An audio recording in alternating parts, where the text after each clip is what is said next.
Hi friends, అందరికి నమస్కారం. నేను చెప్పేటి కొన్ని న్యూస్ ఉన్నది. ఆ న్యూస్ ప్రతి ఒక్కరు చూడండి, మా ఛానల్ సబ్స్క్రైబ్ చేసుకోండి. ఎందుకంటే అది జరిగిన న్యూసే చెప్తాం. ప్రతి ఒక్కరు మిస్ కాకుండా చూడండి ఆ న్యూస్ను. అది నేను నిన్న వార్తల్లో చూసిన పుష్ప సినిమాల వాళ్ళు ఎవరో చచ్చిపోయారట.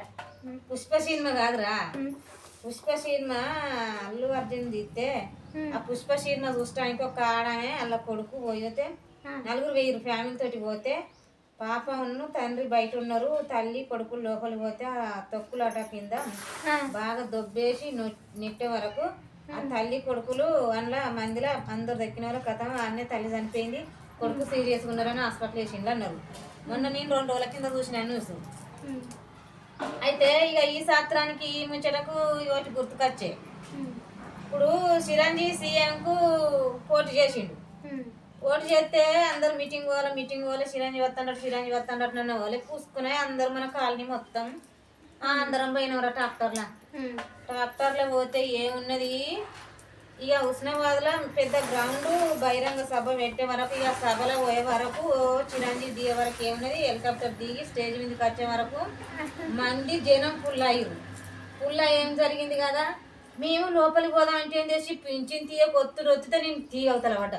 ఒక కురుమైన మన బూడిపల్లి కురుమైన, అయ్యో నువ్వెందుకు వచ్చినావు గిన్నెలకు మంది ఒత్తి చంపుతారు నాడు అని పాపం ఒక్క చేత తీసి పింఛన్ తీగలే ఈతలు ఇసిరేస్తే నా నడుము పట్టుకున్నది, రెక్క పుట్టుకున్నది. అమ్మ తోడు ఈ మీటింగ్లకు రావద్దు, ఈ కర్మ కావద్దు అనుకొని దెబ్బకే ఊపుకున్నారా. అదే అట్లా జరిగిందంటే రామ్ చరణ్ సినిమా ఏది మగధీర సినిమా అని పడ్డదిరా. మగధీర సినిమాని పడితే ఏం చేసినాం కదా, ఎవరో ఈ రియల్గా జరిగిన స్టోరీది. సూరత్లో ఉంటాడు తండ్రి, సూరత్లో ఉంటే కొడుకు హైదరాబాద్లో చదివి ఈ వరంగల్ దగ్గర వాళ్ళకి పల్లెటూరు. ఆ వరంగల్కి వచ్చినాక ఇదేదో కొత్త సినిమా అందరూ పోతారని ఈ పొలగాడు తెల్లారితే జాబ్కు సెలెక్ట్ అయిండు. తెల్లారితే జాబ్కు ఆ పొలగాడు ఏం చేసిండు, కథ ఆ మగధీర సినిమాకు వరంగల్లో వేయిండు. పోతే ఆ మందిలో ఆ టిక్కెట్ల కొరకు కిటికీల మీదకి ఎక్కితే కరెంటు తీగలు తలిగి చచ్చిపోయిండు.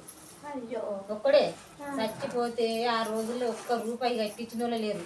సినిమా టాకీస్ వాళ్ళు కట్టియలే, ఆ సినిమా తీసిన వాళ్ళు కట్టియలే, వాళ్ళని కళ్ళ కానీ ఎన్ని వాళ్ళే లేరు ఆ 10-15 సంవత్సరాల కింద. మరి ఆ సినిమా పోకుంటే వాళ్ళు ఇక పోకుంటే ఏం పోనంటే గట్ల పానం పోయేకాడికి పాదం నడిచిపోయినట్టు ఆ పొలగాడ ఒక్క కొడుకు అట్లా చచ్చిపోయిందా. అట్లా చచ్చిపోయిందంటే మేమేం చేసినాం, ఆ మగధీర సినిమా హుజరాబాద్ వచ్చింది 10-15 రోజులు అవుతుంది కదా పడి. ఆ 10-15 రోజులకు మంది తగ్గలేదా అని మా ఇద్దరు కోడాన్లు నేను సుజాత అక్కవేనరా. పోతే ఉన్నది బిడ్డ, నేను ఓంగ చెప్పినా కదా అవ్వాలా మీరు టిక్కెట్ తీసుకోరి, నేను మెడికల్ షాప్కి పోయి మందులు పట్టుకొని వస్తా. నేను మెడికల్ షాప్కి పోయి మందులు పట్టుకొని వస్తా. మందులు పట్టుకొని వచ్చే వరకు ఏమున్నది, ఇక బిడ్డలు ఎట్లున్నారు అనుకుంటాను. ఇక నాకు పోంగా ఒక సినిమా యాక్టర్ లాగా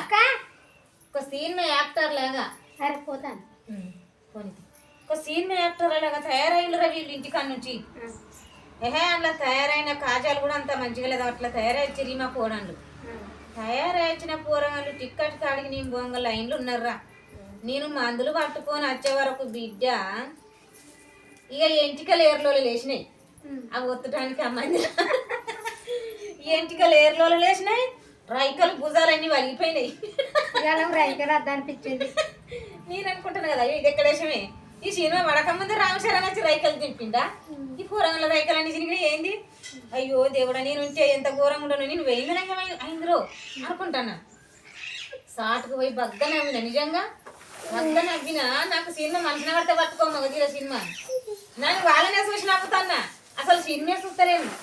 టిక్కెట్లకు వచ్చి బిడ్డలాల రైకలన్నీ చినిగిపోయా, చీరలన్నీ చినిగిపోయే అని రేనవా.